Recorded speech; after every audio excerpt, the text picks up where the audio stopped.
와 지식을 구하는 백성들을 모으시고 이들로 하여금 하나님 나라를 이끌어가 주시옵소서. 어려운 때에 주께서 사람을 세우셨고 주의 사람들을 세우셔서 주의 나라를 지키고 주의 백성을 지켰사오니 지금도 동일한 하나님의 계획과 뜻으로 하나님의 사람들을 세워 주시옵소서. 방방곡곡에 세계 곳곳마다 하나님을 경외하는 자 속에 하나님이 임재하시어서 이 어려운 때에 주의 날을 고대하는 그리스도의 군사들을 키워주소서. 감사하며 예수 그리스도 이름으로 기도합니다. 아멘. 자, 우리 병철 형제도 나오셨고 하스마슨 교사님 나오셨습니다. 또 시정자매도 나와 있네요. 지수는 아마 그 군산인가 논산 내가 있어서 부모님들하고 지내느라고 못 나왔는가 보네요. 자, 오늘 사무엘상 13장부터 16장까지가 되겠습니다.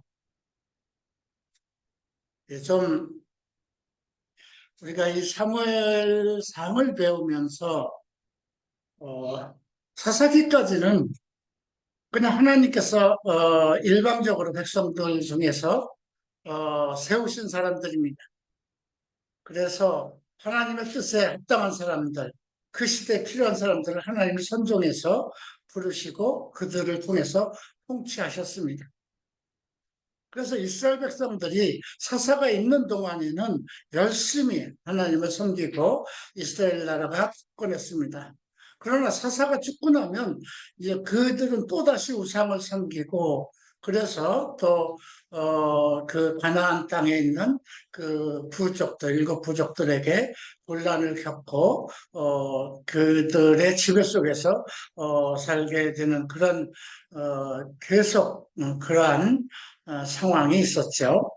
그래서 백성들은 야, 이거 안 되겠다. 사사들은 안 되겠다. 우리도 왕이 있었으면 좋겠다. 왜냐하면 그 주변 국가들이 다 왕이 있는데 위험이 대단한 거예요. 눈으로 보는 그 상황이.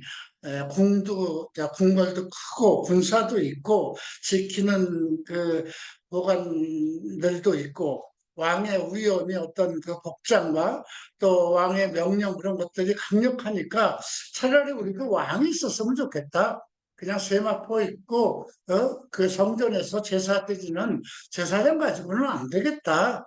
이제 그렇게 해서 왕을 청해서 그 사무엘을 통해서 하나님께서 사울을 기름 붓게 했죠. 자, 근데 사울 왕이 불과 왕이 된 지 1년 만에 이제 실수를 하게 됩니다.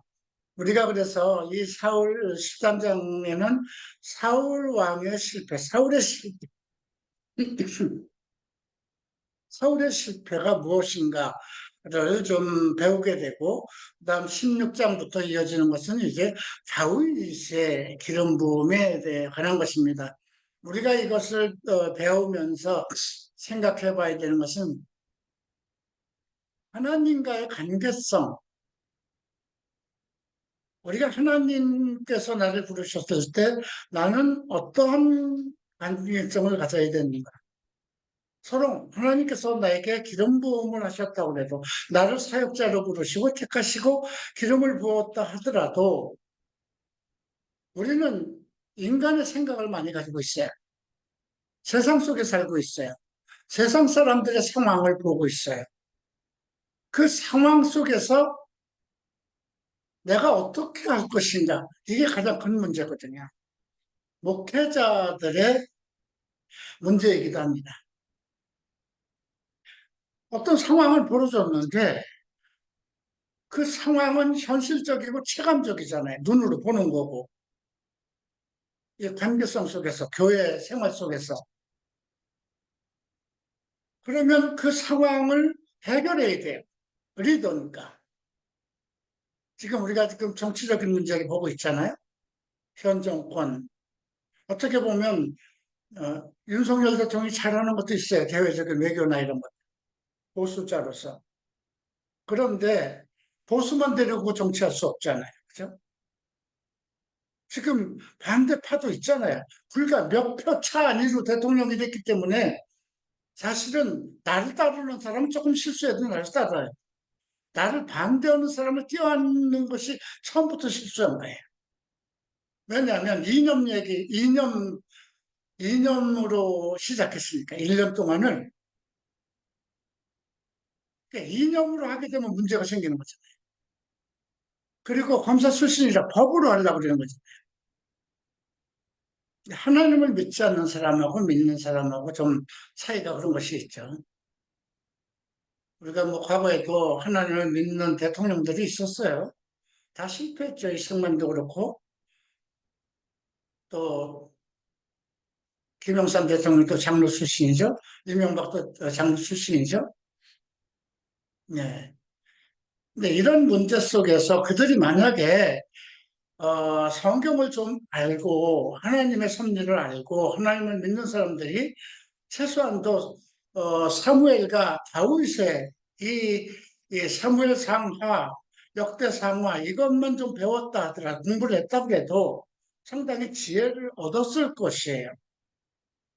그래서 오늘 우리가 이 13장부터 공부할 것은 하나님의 사람이 실패하는 이유가 어디에 있는가? 현실 상황 속에서 살아가면서 왜 대인관계에서 실패하고 하나님 앞에도 실패하는, 서로 대인관계에서 실패할 수 있어요.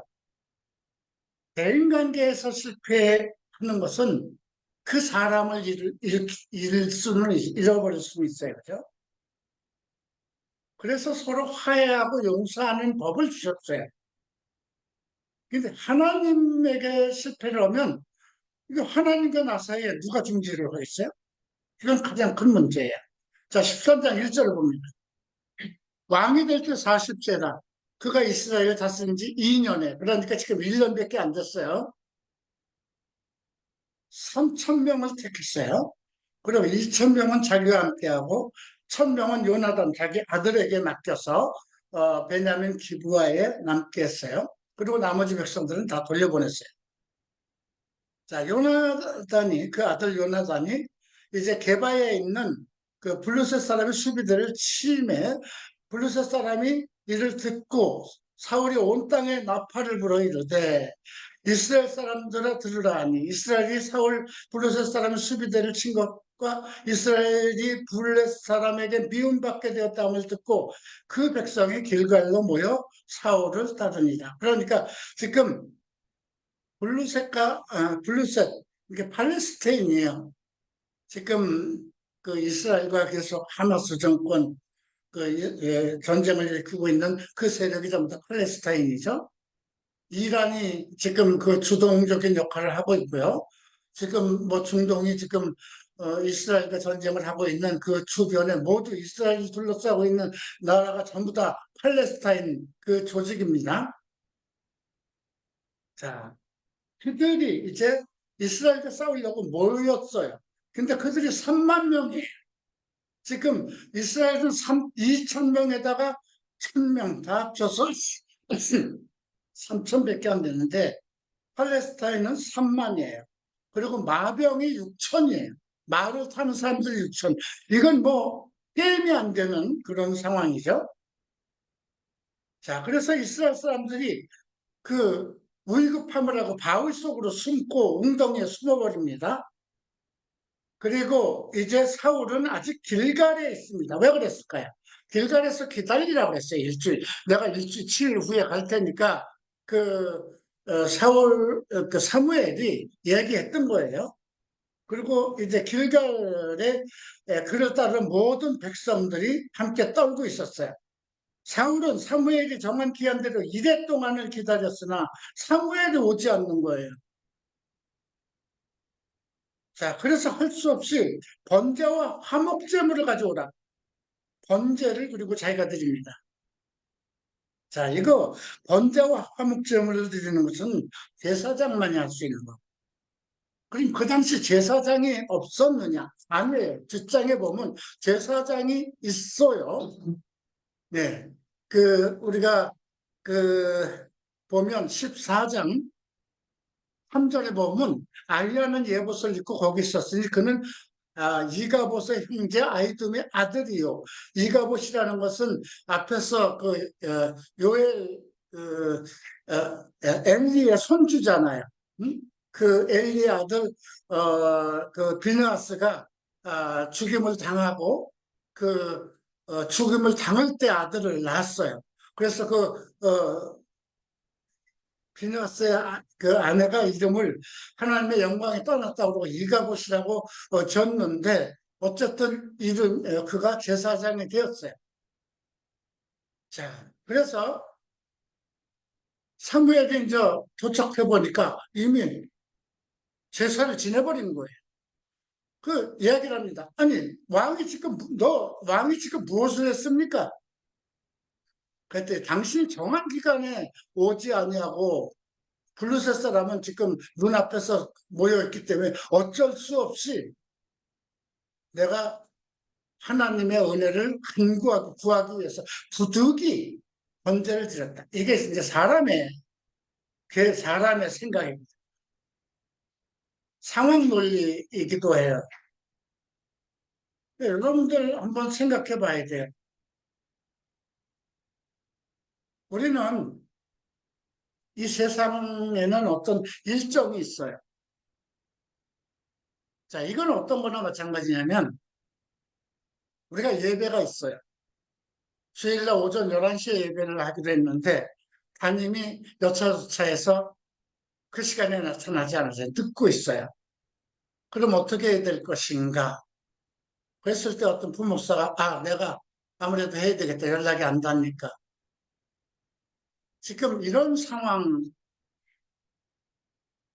근데 뭐 요즘 같으면 그럴 수가 있어요. 그죠? 근데 지금 이거는 그, 그 당시는 율법으로 되어 있는 거예요. 제사장밖에 하나님께 드리는 예물을 드리고 예배를 집도하는 것은 제사장밖에 못해요. 왕이 할 수 있는 권한이 없어요. 그리고 사무엘은 자기를 기름 부어서 세운 그 하나님의 선지자예요. 그가 일주일을 기다리라고 그랬으면 늦어도 기다렸어야 돼요. 어떤 상황이 있든지 간에. 왜? 하나님께서 사무엘을 통해서 일을 하실 거니까. 지금 겁이 나서 지금 블루셋이 우리를 곧 칠 거니까 눈앞에 저렇게 3만 명이 모여 있고 600명의 마병이 지금 눈앞에서 지금 우리를 치려고 하고 있고 우리 사람들은 전부 다 땅굴 속에 바위틈 속에 숨어 있는 이 상황에서 하나님의 은혜를 구해야 되니까 내가 하나님께 청한을 하고 제사를 대신 지냈습니다. 말이 안 되는 상황이에요. 여러분 율법이라는 것은 지켜도 되고 지키지 않아도 되는 것이 아니에요. 지금 이스라엘의 문제가 지금 이 문제가 뭐냐면 그 이스라엘의 총리가 지금 네자후친인가? 어? 네타냐후. 네타냐후가 지금 그 문제가 원래 많은 사람이죠. 원래는 이스라엘은 헌법이 없어요. 이스라엘 법이 있어요. 그리고 대법원이 있어요. 근데 대법원은 이스라엘 법으로 정한 것을 대법원에서 갖다부터 못해요. 근데 이 총리가 그 자기 세력을 중심으로 해서 대법원에서 이스라엘 법으로 정한 것을 제재할 수 있도록 만들어 버렸어요. 그게 큰 문제였어요. 근데 이번에 또 바꿔버렸죠. 며칠 전 어제 뉴스를 보니까 대법원에서 이스라엘 법을 제어하지 못하도록 다시 돌아갔어요. 그러니까 아마 이 총리 세력이 그래서 지금 그 총리 세력하고 그러니까 그 이스라엘의 보수 정권하고 또 이제 마찰이 있는 거예요. 왜냐하면 이스라엘 법은 아주 완강해요. 그냥 뭐 팔레스타인이나 뭐 하마스나 누구든 그 어떤 문제가 일어나면 무조건 보복하고 치는 거거든요. 그런데 지금 그걸 법으로 이렇게 정해서 그냥 받아들이고 서로 타협할 수 있는 그런 안을 만들었던 겁니다. 그러니까 이스라엘의 율법은 하나님이 주신 거잖아요. 그 누구도 거역을 못하는 거예요. 그리고 제사장의 권한은 이게 모세와 아론으로부터 이어지는 것이기 때문에 그 누구도 거역할 수 없는 권세거든요. 왕이라도 제사장의 그 기름 부음이 없으면 왕이 되지 못하는 거니까. 그래서 사무엘이 13장에서 13절에서 이렇게 얘기합니다. 사울에게 왕이 망령되이 행했도다. 왕이 하나님 여호와께서 왕에게 내리신 명령을 지키지 않았도다. 그리하였더라면 여호와께서 이스라엘 위에 왕의 나라를 영원히 세우셨을 것이다. 지금 왕의 나라가 길지 못할 것이다. 여호와께서 왕에게 명령하신 바를 왕이 지키지 아니하였으므로 여호와께서 그의 마음에 맞는 사람을 구하여 여호와께서 그의 백성의 지도자로 삼으셨느니라. 이미 결정돼 버렸어요. 그죠? 앞으로 있을 아직 세우지 않았어요. 다윗을. 그런데 세우셨다고 결정을 해버렸어요. 끝났다. 네 시대는 끝났다는 거예요. 자, 이런 일이 언제 또 있나요? 우리가 다니엘서도 봅니다. 그죠? 왕을 지금 저울에 달아보니까 어? 당신 저울에 달렸다. 별 볼 일 없다. 하나님께서 당신을 하나 둘 셋에서 다 이제 세워버렸다. 이런 거죠. 하나님 앞에 우리가 어떤 것을 자기 의견을 얘기할 수 있어요. 자기 생각을 얘기할 수도 있어요. 불평할 수도 있어요. 요나 같은 경우에는 얼마나 불평을 했어요. 그죠? 그 자기가 도망을 가요, 요나는. 하나님의 말씀은 도망을 가지만, 하나님에게 그 어떤 하나님의 명령에 대해서 자기가 하기 싫어서 도망을 가지, 하나님을 대항하고 하지는 않잖아요. 근데 이건 하나님이 내신 제사장을 통해서 기름 부은 자 사무엘을 통해서 주신, 그리고 하나님께서 굳건히 세운 율법을 어긴 거거든요. 그런데 15절 보면 길가를 떠나서 기브아로 갑니다. 근데 600명이 따라갔습니다. 그리고 사울과 그의 아들 요나단과 그와 함께 백성 베냐민 게바에 있고 블루셋은 믹마스에 진을 쳤습니다. 근데 그때 또 문제는 뭘까요? 19절, 20절을 보면 이스라엘 땅에는 철공이 없었어요. 왜냐하면 블루셋 사람이 지배하면서 철공을 세우지 않았어요. 농기구만 만들게 했어요. 왜냐하면 그 철기구를 가지면 전쟁 무기 칼을 만들고 창을 만들기 때문에. 그래서 이스라엘 사람들은 보습, 삽, 도끼 이런 걸 들고 내려왔어요. 그래서 철과 창도 없고 칼과 창을 가지고 있는 사람은 사울과 그 아들 요나단밖에 없었어요. 그러한 그런 상황에서 이길 수 있는 건 하나님밖에 없잖아요. 그런 상황이니까 이제 사울은 내가 뭐 왕인데 나도 기름 부었는데 예언을 했는데 그러니까 내가 좀 제사를 드리면 되지 않겠어? 그렇게 하고 자기 생각대로 한 거예요. 우리가 어떤 일을 할 때 지금도 똑같아요. 교회에서 어떤 일을 행할 때 여러 가지 생각이 있고 내 생각이 있을 수도 있어요. 그러나 내 생각대로 할 수 있는 일이 있고 하나님의 법을 어기면서 할 수 있는 것은 없다. 우리가 지금 고린도 후서를 배우면서도 바울이 그런 얘기를 하잖아요. 바울이 이거는 내 생각이다. 그죠? 결혼하는 것도 결혼하지 않는 것도 죄는 아니다. 내 생각은 이렇다. 이건 바울의 생각이에요.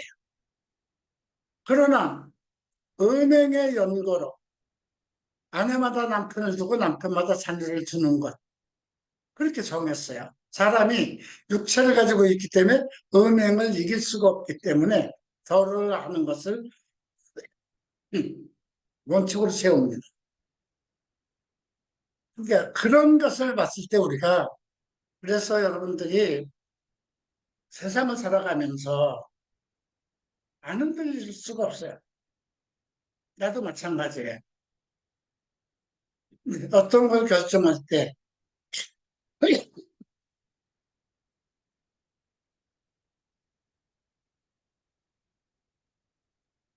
어떤 걸 결정할 때 기도를 많이 합니다. 하나님, 나는 이렇게 생각합니다. 나는 이렇게 하고 싶습니다. 이 아이에 대해서는 이렇게 하고 싶습니다. 이 상황에서는 이렇게 하고 싶습니다. 충분히 다 얘기할 수 있어요. 어떤 때는 그것이 내 감정대로 나올 수도 있어요. 근데 결정을 할 때는 하나님께서 내게 어떤 말씀을 주시는가를 생각하고 어떤 말씀이 떠오르게 하시는가를 생각하고 말씀이 없는 것에 대해서는 말씀이 없을 때가 많아요. 말씀이 없을 때 그걸 하면 안 돼요. 어떤 생각과 지혜를 안 주셨으니까. 근데 그걸 내 감정대로 하면 일이 됐고 말이에요. 그리고 어떤 일이 막 있을 때 감정이 앞서서 분노가 일어날 때가 있어요. 근데 그 분노가 있는 상태에서 어떤 일을 결정하면 큰 문제가 생겨요. 내 감정이 빨대서. 그래서 그 감정이 녹아들 때까지. 난 그래서 그 감정이 녹아들 때까지 불평을 하나님에게 해요. 하나님에게 해요. 하나님에게 대화하듯 해요. 하나님은 어떻게 생각하실지 모르겠지만 나는 그 아이하고의 대화라. 아니, 이놈이 이래도 되는 겁니까? 나는 이렇게, 만약에 그렇게 얘기를 해. 하나님 옆에서 뭐 계신 것처럼. 만약에 내가 내 위에 그 상담자 목사가 있고 지금 이거 둘이가 시비가 걸렸어요. 얘가 나한테 잘못하고 있어요. 그러면 옆에 있는 사람에게 내가 그러니까 두 아들이 다투고 있는데 형제가 다투고 있는데 아비가 여기 있는데 아버지가 어떤 결론을 내리시도록 할 때 나는 내 불평을 다해. 얘가 이럴 수 없는 거 아닙니까? 다 쏟아내요. 이게 근데 오래됐어요. 그렇게 한 지가. 가정이 없기 때문에 그러기도 해요. 아내가 있는 사람 아내한테 다 얘기하죠. 그래서 문제가 생기는 거예요. 지금 우리가 아브라함의 문제도 다 그 아내하고 의논해서 문제가 생기는 거잖아요. 아내의 결정을 따르니까.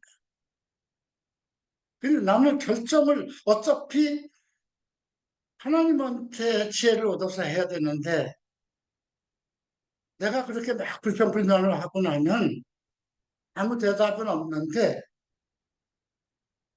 내가 만약에 가끔 생각해요. 내 밑에 이 두 놈이 지금 다투고 있는데 한 놈이 막 이렇게 하면 내가 속으로 웃을 것 같아요. 그죠? 큰 놈이 하는 것도 보고 작은 놈이 하는 것도 보고 어떤 놈의 편을 들 수도 없는 상황이에요. 그럼 나는 웃을 것 같아요. 그래서 가끔 그렇게 하나님이 답변을 안 하셨는데 그거 나보고 내 임의로 하라고 그런 거. 결국 얘기하는 것은 하나님이 말씀하시는 건 내가 누구냐? 사랑이라는 거죠. 내가 너한테 은혜를 그래서 항상 그런 생각을 해. 아무리 생각해도 저 아이가 나보다는 나쁘지 않은데. 내가 향한 걸 보면 감당할 수 없는데 하나님이 나를 택하시고 은혜를 베푸셨잖아요.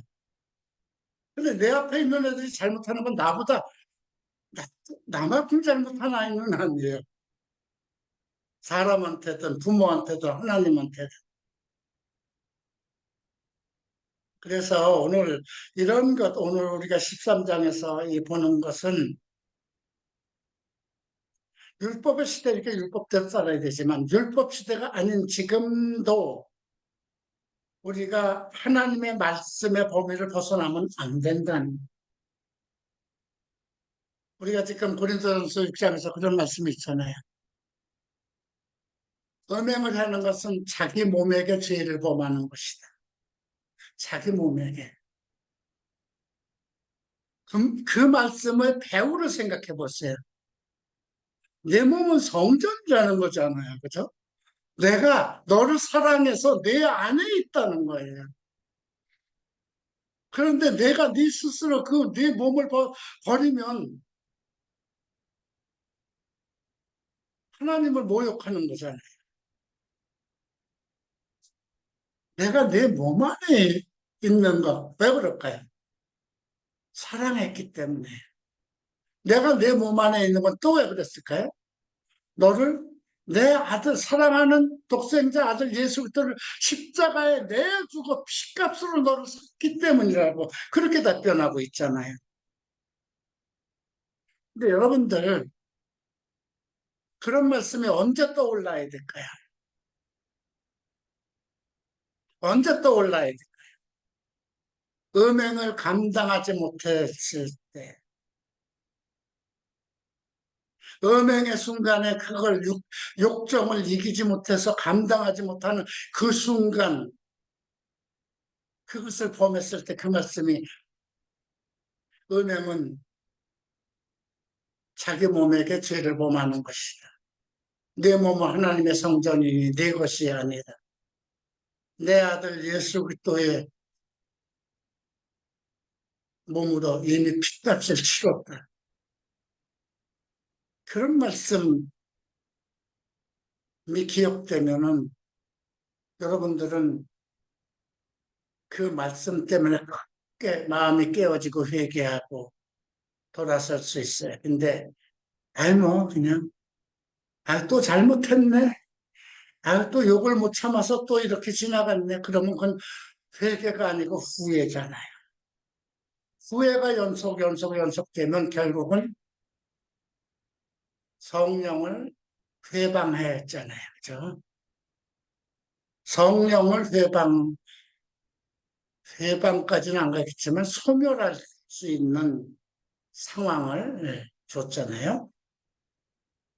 그래서 하나님과의 관계성에서 어떤 상황이 있어도 성경이 우리에게 주시는 말씀의 범위를 말씀 바깥으로 넘으면 안 된다는 것이 13장의 주제예요. 14장 봅니다. 하루는 사울의 아들 요나단이 자기의 무기를 든 소년에게 이르되 우리가 건너편 블루셋 사람들의 부대로 건너가자 하고 그 아버지에게 아뢰지 않았어요. 아버지가 말하지 않고 병사 하나만 데리고 갑니다. 그 사울은 그쪽에 보니까 그 자기와 함께한 사람 600명이 있었고 그 옆에는 아이야라는 제사장이 있는데 이것은 엘리의 손자 이가봇의 아들이었어요. 근데 이제 그 집안에 그 하나님의 영광이 떠났다고 그랬으니까 제사장이라 하더라도 명목상의 제사장이지 어떤 하나님의 기름 부은 능력 있는 기름 부음은 아니잖아요. 이미 엘리의 그 너희 집안에 이미 하나님의 영광이 떠났다고 그런 거거든요.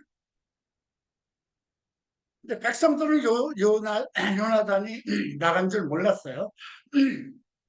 이제 요나단이 자기 무기를 든 소년에게 가서 자 우리가 저쪽으로 할례받지 않는 자들 블루셋 쪽 사람들에게 가자. 우리를 위하여 하나님께서 일하실까 하노라.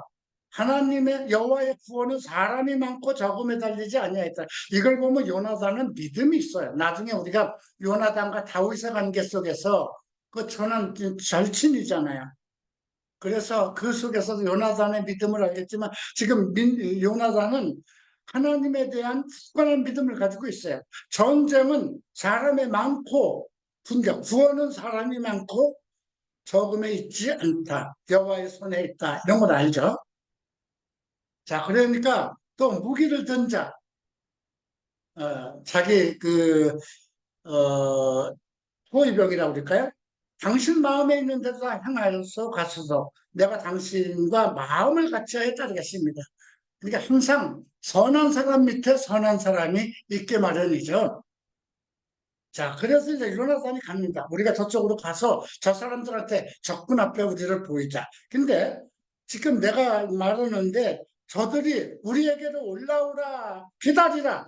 내가 가겠다 하고 기다리라 하면 우리는 기다리자. 근데 올라오라 그러면 우리가 올라가자. 저들이 어떻게 하는 거에 따라서 다 하나님이 결정하신 거다. 이렇게 얘기를 합니다. 그래서 12절을 보니까 요나단이 그쪽에 있는 구멍 사람들이 야 저기 구멍에 숨었던 사람들이 나오네. 야 올라오라 우리에게로 올라오라 하는 거예요. 그래서 요나단이 무기를 든 자기 병사를 데리고 올라가서 그들을 죽입니다. 한 20명 정도를 죽이죠. 그랬더니 이제 들에 있는 진영과 모든 백성들이 공포에 떨고 딱 두 사람이 가서 20명을 죽였는데 반여덟 만에 그러니까 그 땅이 진동하고 큰 떨림이 있다고 그랬습니다.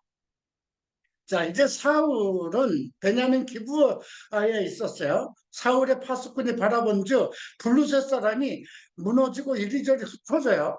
불과 20명 쪽이 20명을 죽였는데 지금 블루셋 사람 진영에서 난리가 난 거예요. 근데 길 건너에서 보니까 사울 쪽에서 보니까 지금 그 블루셋 사람들이 막 흩어지거든요.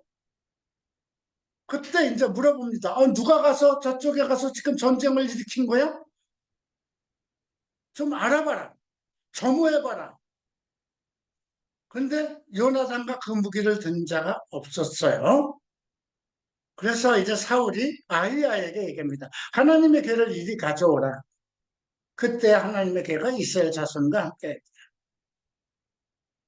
두려우니까 하나님의 괴를 옆에다 갖다 놓으면 하나님이 지켜준다는 그런 믿음이었어요. 그러니까 종교적인 믿음이잖아요. 자, 앞에서 요나단의 믿음은 뭘까요? 여호와가 실제로 우리와 일을 하시냐 안 하시냐를 중심으로 잡은 거예요. 그죠? 전제는 구원은 사람의 손에 있지 않고 사람의 마음에 있지 않다. 이런 얘기를 했죠. 그리고 또 그쪽에서 올라오라 그러면 우리가 올라가고 또 자기들이 오겠다 그러면 기다리고 자기가 한 말인데도 하나님께서 자기의 어떤 그 상황에 있을 때 나오는 그 상황을 하나님께서 인도하신다는 거. 그죠? 사람이 자기가 한 말이라도 하나님은 자기를 위한다는 걸 알고 있어요. 그런데 지금 이런 상황이 생기니까 사울은 아히야 제사장의 지시를 합니다. 그래서 괴를 가져오라고 그러죠. 언약궤죠. 자, 그리고 또 한 말이 뭐냐면 제사장에게 내 손을 거두라고 합니다. 너는 더 이상 제사장 역할을 하지 마 이거예요. 왜 그럴까요? 내가 다 할게 이거예요.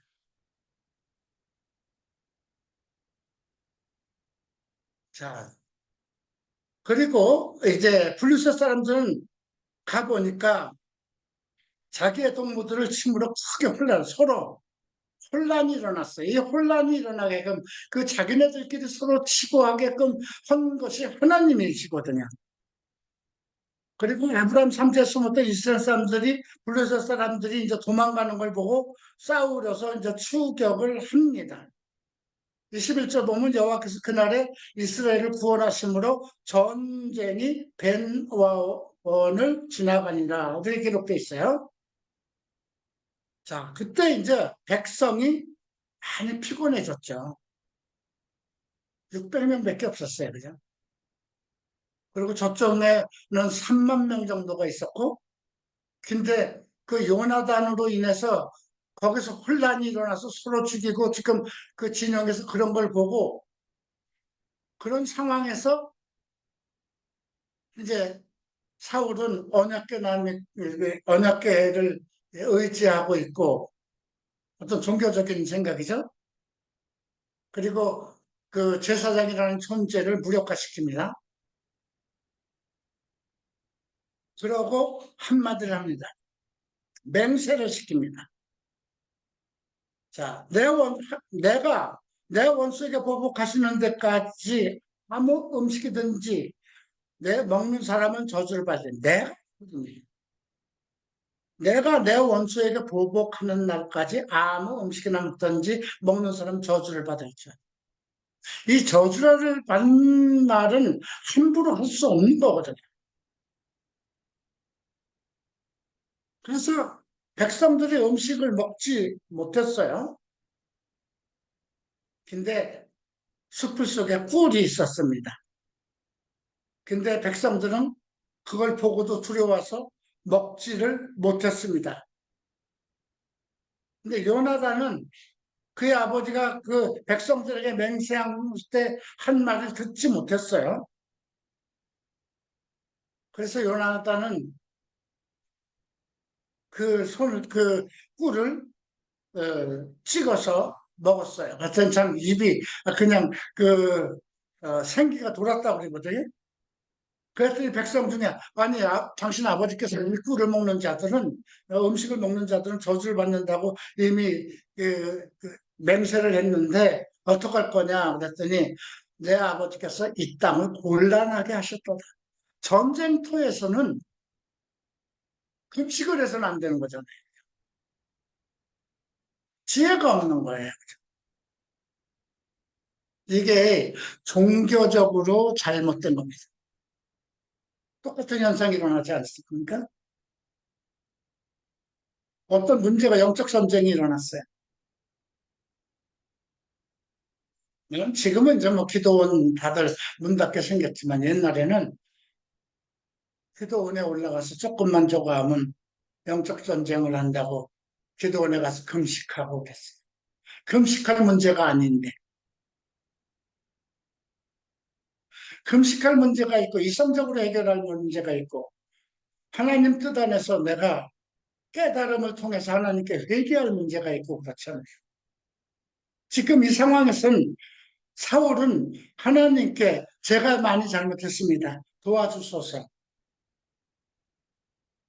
이 상황에 나를 도와주소서. 이 백성을 불쌍히 여겨주소서. 내가 잘못한 건 용서하소서. 이렇게 회개를 해야 되는데 어느 때 여기 가져와라. 그리고 제사장, 야 너는 이미 이가봇의 손주잖아. 너는 이제 영광에 떠난 자잖아. 너는 가만히 있어. 내가 다 할게. 그래 놓고 하나님께 이제 금식을 하면서 나가면 하나님께서 우리의 말을 들어줄 것이다 하고 금식을 선포한 거예요. 지금 가끔 교회에서도 이렇게 금식 선포를 합니다.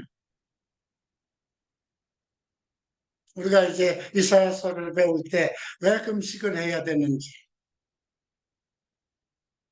우리 교회에서 한 번도 저는 금식을 실시하진 않았어요. 그 정도로 우리가 금식을 해야 할 만큼 절박한 일이 없었어요. 어떤 때 금식을 해야 될까요? 근데 이 상황이에요. 그러니까 요나단은 하나님과 어떤 영적인 교감을 하는 그런 믿음을 가졌던 것 같아요. 아버지께서 이 땅을 곤란하게 하셨도다. 내가 이 꿀을 조금 맛보고도 내 눈이 이렇게 밝아졌거든 하물며 백성이 오늘 그 대적에게서 탈취하여 얻은 것을 임의로 먹었더라면 블루셋 사람을 사륙함이 더 많지 않았겠냐. 대적에게서 탈취한 게 많았어요. 그걸 먹게 했어야 되잖아요. 그죠?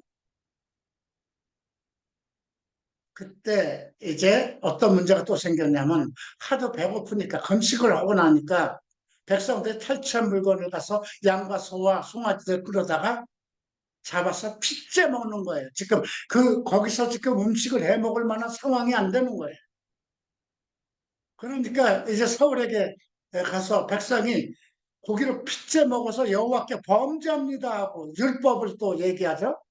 사울이 너희가 믿음이 없이 행하였도다. 이제 큰 돌을 내게로 굴러오라 하고 거기서 이제 소와 양을 잡아서 핏째 먹어서 그 죄를 범하지는 말라. 어떻게 보면 율법에 대해서 알고 있는 것 같아요. 근데 애당초부터 섭취한 물건을 제대로 조리해서 먹도록 해서 기운을 돋우도록 그렇게 했으면 되는 건데 자기만이 어떤 그 잘못된 생각에 신앙관을 근데 목사들이 이런 것들 때문에 이제 이런 것이 잘못된 교리로 발전될 수가 있죠. 그렇게 해서 성도들을 주입시키고 이제 그러는 경우가 많이 생길 수 있죠. 자, 그런데 더 문제는 뭘까요? 35절 봅니다. 사울이 여호와를 위하여 제단을 쌓았으니 이는 그가 여호와에서 처음 제단, 전쟁이 있는데 제단을 제일 먼저 쌓았어요. 하나님 앞에 예배를 처음 드렸다는 것입니다. 자, 그래서 재단에서 예배를 드리고, 자, 우리가 블루셋에게 전쟁을 해야 될까요? 말아야 될까요? 그랬더니 많은 사람들이, 왕의 뜻대로 하세요. 지금까지 왕의 뜻대로 했지 않습니까? 당신 마음대로 하지 않았습니까? 왕의 좋은 대로 하세요. 그랬더니, 이제 하나님께 물어요. 블루셋을 출격할까요? 말까요? 아무 말씀도 없어요. 그런데 왜 하나님이 내가 이렇게 물었는데 왜 대답이 없지? 하나님은 이미 사울을 버리기로 작정하셨잖아요. 그런데 이 죄가 누구에 있는가 알아보자고 이제 요나단은 자기 아들에게 자기 옆에 서게 하고 백성들하고 둘로 나눕니다. 백성들을 다 해도 그쪽에서 안 나와요. 제비를 뽑아도. 그래서 이제 자기하고 요나단만 남았어요. 그랬더니 요나단이 딱 나온 거예요. 그래서 42절 보면 나와 내 아들 요나단 사이를 뽑으라 했더니 요나단이 나왔어요.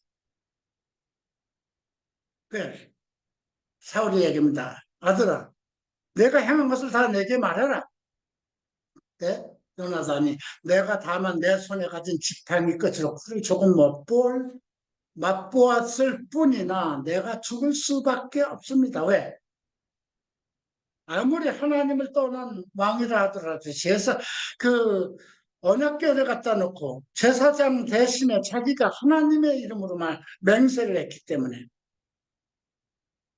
그랬더니 요나단아 내가 반드시 죽으리라. 그렇지 않으면 하나님이 내게 벌을 내리시고 또 배를 또 내리시기를 원하는 이게 참 아들아 내가 잘못했다. 내가 하나님 앞에 내 잘못을 고하마. 내 대신 내가 죄를 고하마. 이렇게 해야 되는 거 아니에요? 그랬더니 백성들이 절대 그럴 수 없습니다. 머리털 하나도 땀이 떨어지지 아니할 것은 요나단이 하나님과 동역, 합심하여 일을 했기 때문에 그럴 수 없습니다 하고 백성들은 요나단을 위해서 기도합니다.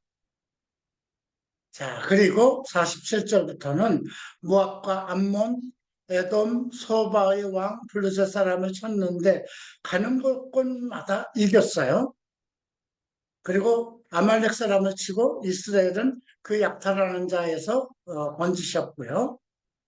49절부터는 사울의 아들들이 나옵니다. 요나단과 이스위와 말기수아가 하고요. 두 딸 이름은 맏딸은 메랍이고 둘째 딸은 미갈이죠.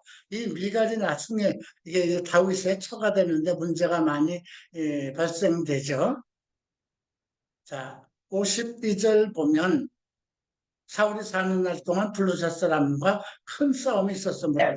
사울이 힘센 사람이나 용감한 사람을 보면 그들을 다 불러 모았다.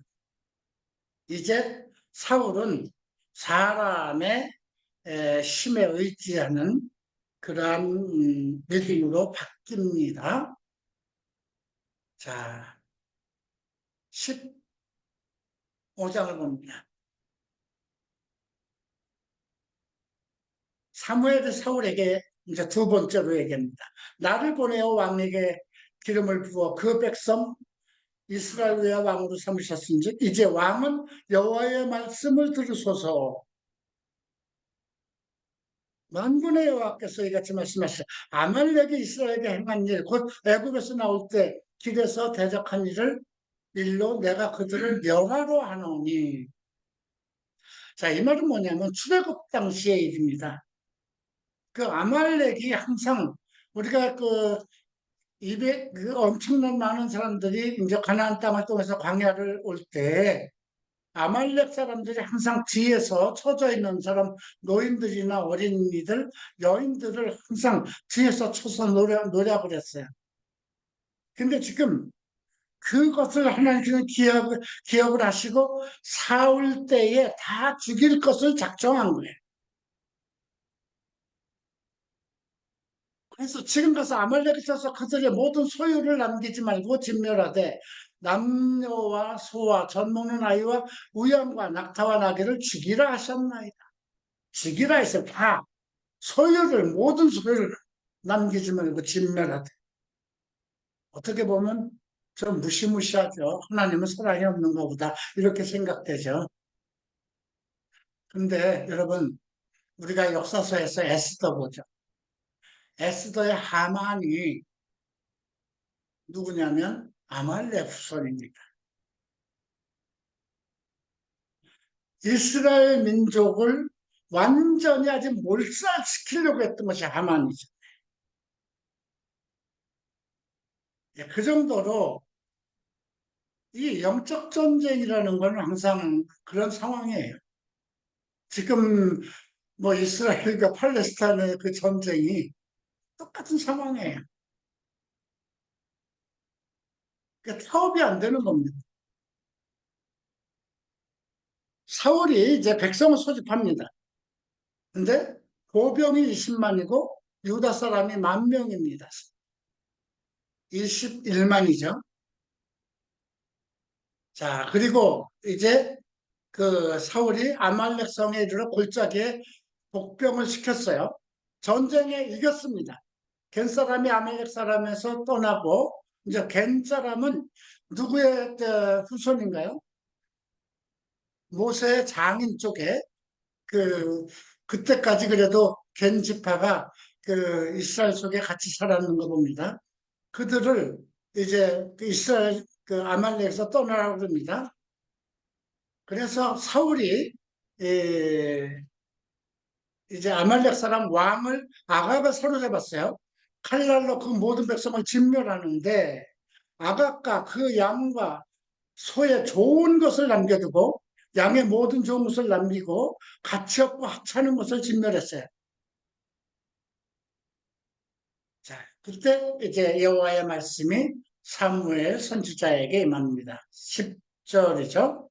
내가 사울을 왕을 세운 것을 후회하노니 잘못하면 이 후회한다는 것은 하나님은 전지하신 분이잖아요. 하나님께서는 이 사울이 이렇게 할 것을 알고 계셨겠죠. 그러나 그가 항상 하나님 앞에 깨어서 회개하고 그렇지 않았기를 또 원하셨을 것입니다.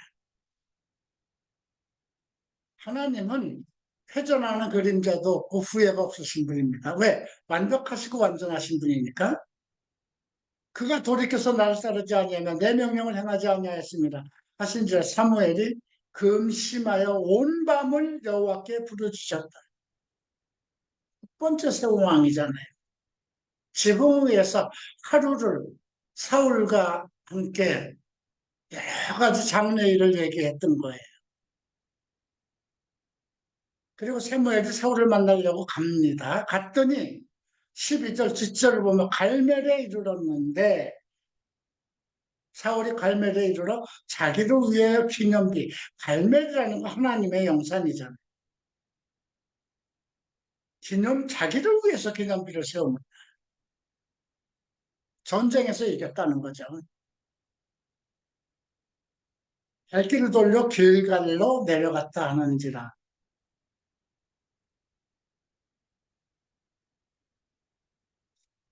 자, 사무엘이 사울에게 이른저 같이 갑니다. 그랬더니 사울이 그에게 이르되 당신은 여호와께 복을 받으소서. 내가 여호와의 명령을 당했어. 사무엘이 말합니다. 아니 그러면 내 귀에 들려오는 이 양의 소리와 내게 들리는 이 소의 소리는 어찌 된 거냐? 그 아말렉에서 잡아온 건장한 소와 양들의 소가 막 들리는 내 귀에 들리는 건 이건 뭐냐? 그러니까 당신의 백성이 하나님께서 제사를 하려 양들과 소들 중에서 가장 좋은 것을 남겼습니다. 이거 하나님께 제사 드려야 되잖아요. 하나님께 좋은 것만 드려야 되겠죠. 근데 그 남은 것은 다 죽였습니다. 그랬더니 잠깐만 기다려보세요. 어젯밤에 간밤에 하신 말씀 하루 전의 말씀이에요. 바로 간밤에 들으소서. 간밤에 여호와께서 내게 주신 것을 왕에게 말이라. 그냥 말해보세요. 왕이 스스로 자기 여길 그때 이스라엘 자손의 머리가 되지 아니했습니까? 여호와께서 왕에게 기름을 부어 이스라엘 왕으로 삼으시고 이스라엘 여호와께서 왕의 길로 보내시어 이르기를 가서 죄인 아말렉 사람을 진멸하되 다 없어지기까지 치라였거늘 어찌하여 왕이 여호와의 목소리를 청정하지 아니하고 탈취하기에만 급급하여 여호와께 악하게 여기는 일을 행했습니까? 그랬더니 사울이 변명을 합니다. 나는 실로 여호와의 목소리를 청정하였다. 죽이라고 그러지 않았습니까? 여호와께서 보내신 길로 가서 아말렉 왕을 끌어왔고 아말렉 사람을 진멸하였는데 다만 책임 전가를 합니다. 백성들이, 그죠? 백성이 그 마땅히 멸할 것 중에서 가장 좋은 것을 길갈에서 당신 하나님 여호와께 제사하려고 양과 소를 끌어왔습니다. 백성이 원했기 때문에. 요즘 정치를 보면 전부 다 그렇게 얘기해요. 민생을 얘기한다고 해요. 민생을, 뭐, 지금 어느 정권이든지 뭘 민생을 위해서 하는 게 뭐가 있어요? 그리고 지금 야당에서 민생을 위해서 할 수 있는 게 뭐가 있어요? 개뿔이나. 그죠? 정권을 가진 사람들이 민생을 베풀 수 있는 거지. 자, 20일이라고 봅니다. 사무엘이 말합니다. 여호와께서 범죄와 다른 제사를 그의 목소리 청정하는 것을 좋아하신 같이 좋아하시겠습니까? 순종이 제사보다 낫고 듣는 것이 순양의 기름보다 나으니 이건 매우 중요한 말씀입니다. 이는 거역하는 것은 점치는 죄와 같고 사술과 같고 완고한 것은 우상사신에게 절하는 것과 같다. 완고한 것이라는 것은 완악한 것입니다. 예수님께서 이 같은 단어를 쓰신 일이 있어요. 마가복음 16장을 보면 식탁에 왔는데 제자들이 마음이 완악한 것을 책망하셨어요. 왜 그러냐면 내가 너희보다 먼저 갈릴리에 가서 너희를 볼 것이다 하고 그 말을 누구에게 전했어요? 막달라 마리아에게 전했어요. 근데 막달라 마리아에게 전한 말을 그들이 우스갯소리로 들었어요. 그래서 마음이 완악하게 됐어요. 여러분, 이 마음이 완악한 것, 완고한 것, 자기 고집, 자기 고집에 빠지면은요, 아마 여러분도 최근에 일어난 우리 형제들 속에 있던 한 사람이 얼마나 너무 완고하고 완악하다고 돼야 될까요? 과연 그렇게까지 해야 되는 거야? 거기까지 가면 안 되는 거 아닌가?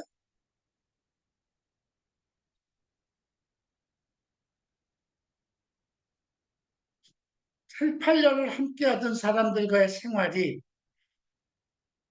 내가 사진 수백 장을 찍은다고 해서 지워지겠습니까?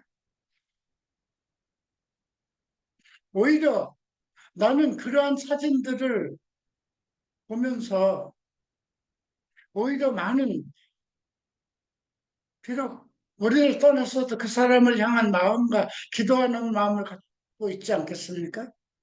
그런 것까지도 다 지워버리고 싶은 거예요.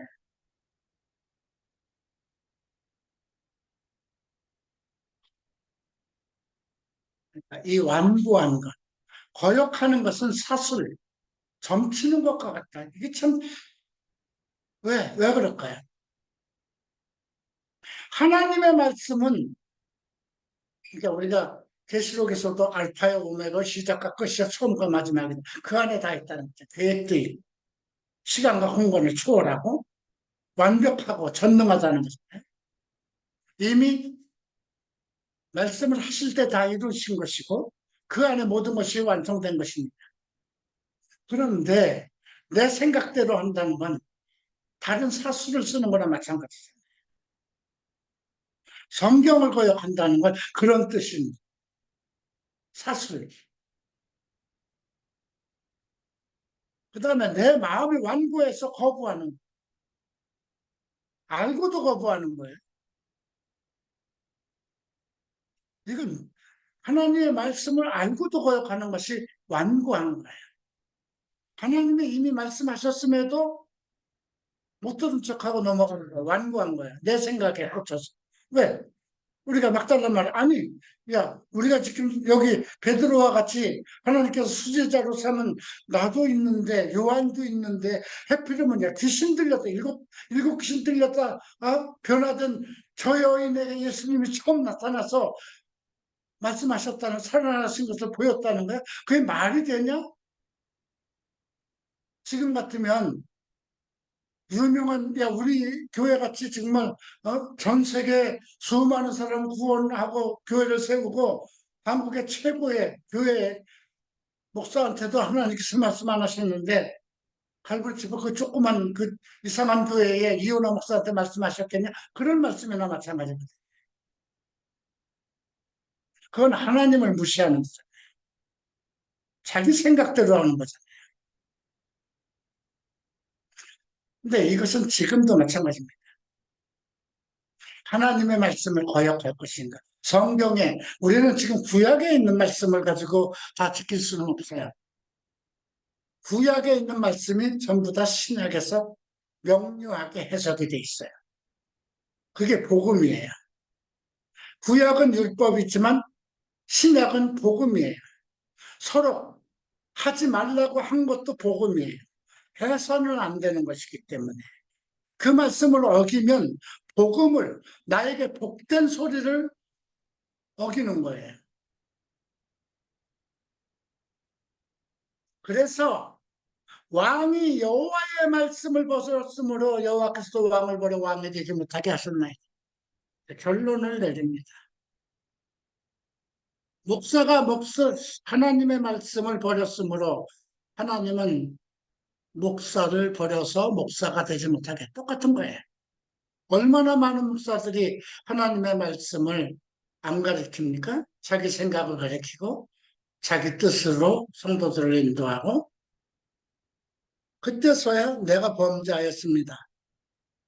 내가 여호와의 명령과 당신의 말씀을 어긴 것은 내가 백성을 두려워하여 그들의 말을 청정했다. 하나님 말보다 백성들의 말을 더 두려워했다는, 청정하였다는 거죠. 누구의 말을 들을 것인가? 우리는 항상 기준이 하나님의 말씀이 되어야 되죠. 청하오니 내 죄를 청하시고 나와 함께 가서 여호와께 경배하게 하소서. 사무엘이 말합니다. 나는 왕과 함께 돌아가지 아니하리니 이는 왕이 여호와의 말씀을 버렸으므로 여호와께서 왕을 버려 이스라엘 왕이 되지 못하게 하셨습니다. 하나님의 결정입니다. 사무엘이 가려고 했을 때 겉옷을 잡아서 옷이 찢어집니다. 결국은 나중에 이제 둘로 나누어지죠. 그리고 뭐라고 얘기하냐면 사무엘이 그 얘기를 해요. 여호와께서 오늘 이스라엘 나라를 왕에게서 떼어 왕보다 나은 이웃에게 주셨다. 왕보다 나은 왕의 이웃 다윗이죠. 이스라엘의 지존자는 거짓이나 번개함이 없으시니 그는 사람이 아니시므로 결코 변개하지 않는다. 변개함이 없다는 것은 후회하지 않는다는 거예요. 왜? 완벽하신 분이니까. 그랬더니 사울이 얘기합니다. 내가 범죄했을지라도 이제 청하니 백성들의 장로들 앞에서 이스라엘 앞에서 나를 높여달라고. 왜 그럴까요? 체면봐달라는 거예요. 아니 나도 가호가 있는 거 아닙니까? 왕인데. 아니 백성들 앞에서 나를 그렇게 저거 해도 됩니까? 장로들 앞에서 좀 나를 체면을 좀 세워줘야지 지금 뭐 하시는 겁니까? 이런 얘기는 거예요. 참. 그래서 나와 함께 가서 당신 하나님께 나 가서 이렇게 경배하게 하면 백성들이 나를 보고 그래도 왕으로 칭송할 거 아닙니까? 이 얘기를 하는 거죠. 그러니까 사무엘이 돌이켜 사울을 따라가며 사울이 여호와께 경배하는 이건 왜 그랬을까요? 아직까지 다윗이 왕으로 등극하기까지는 사울이 통치를 해야 되니까. 그죠? 하나님에게는 버렸지만은 백성들 앞에는 왕으로 군림을 해야 되기 때문에 그렇게 한 겁니다. 자, 아말렉 사람 왕 아갓을 끌어와라. 아각이 즐거이 옵니다. 아주 뭐 기뻐서 옵니다. 진실로 사망과 괴로움이 지났더라. 아니다. 사무엘이 이르되 내 칼이 여인들에게 자식이 없게 한 것 같이 여인 중 내 어미의 자식이 없으리라 하고 그가 길갈에서 여호와 앞에 아각을 찢어서 쪼개니라. 이에 사무엘은 라마로 가고 사울은 사울 기브와 자기 집으로 돌아갔다. 이렇게 돼 있죠. 그리고 35절 보면 사무엘이 죽는 날까지 사울을 다시 가서 보지 아니하였으니 이는 그가 사울을 위하여 슬퍼함이었고 여호와께서는 사울을 이스라엘 왕으로 삼으신 것을 후회하셨다. 계속해서 그런 말씀 나옵니다. 잘못 세웠다 이런 뜻이죠. 하나님은 후회가 없으신 분인데 사무엘은 그래도 첫 번째 왕을 세운 것 때문에 상당히 가슴 아파했다는 것이고 또 하나님은 사무엘의 마음을 또 들여다보셨겠죠. 자, 오늘 사울의 실패, 하나님 앞에서의 실패입니다. 이제 이후에는 백성들과 사람들 앞에서 실패가 계속 이어집니다. 다음 주부터 16장부터 이어집니다. 기도합니다. 존귀하신 주님 감사합니다. 지금도 하나님은 하나님의 계획대로 사람을 부르시고 하나님의 일을 맡기십니다. 지금도 사울이 있을 수 있고 다윗이 있을 수 있습니다. 그러나 우리가 부름을 받은 우리는 항상 성경에 기록된 말씀이 기준이 돼서 사울의 잘못된 것이 무엇인가를 기억하고 우리는 오직 하나님의 마음과 뜻이 어디에 있는가를 깨달아서 내가 잘못이 있을 때 하나님에게 죄를 구하고 충분한 회개를 통해서 다시 하나님 앞에 나아가는 것입니다. 우리로 하여금 나의 실책으로 하여금 내가 말씀을 거역하는 걸로 인해서 나의 완고함으로 인해서 하나님이 나를 버리시고 후회하는 일이 없도록 우리도 점점 좀 더 하나님의 말씀 안에 살아가는 그리스도인이 되게 하소서. 감사하며 예수 그리스도 이름으로 기도합니다. 마치겠습니다.